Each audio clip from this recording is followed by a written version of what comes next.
तारदाय खोतवाडी संयुक्त जल जीवन योजनेअंतर्गत सुरू असलेल्या कामासंदर्भात माजी खासदार राजू शेट्टी यांनी तारदाय ग्रामपंचायत येथे प्रत्यक्ष भेट देत योजनेच्या प्रलंबित कामासंदर्भात माहिती घेतली।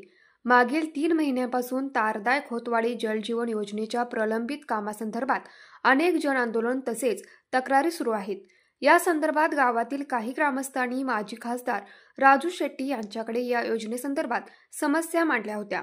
याची दखल घेऊन त्यांनी शनिवारी दुपारी तारदाय ग्रामपंचायतीला प्रत्यक्ष भेट देत या योजनेच्या प्रलंबित कामासंदर्भात संपूर्ण माहिती घेतली।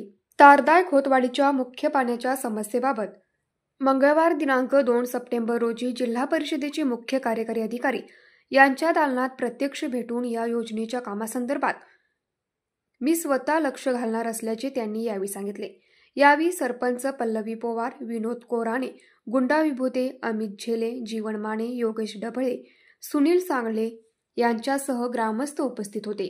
न्यूज मराठी 24 साठी विनोद शिंगे, हातकणंगले। हे आहे गोकुळचं श्रीखंड, अगदी जिभेवर रेंगाळणार। जिभेवरच नाही तर मनावरही रेंगाळणार। गोकुळ श्रीखंड, मनावर रेंगाळणार।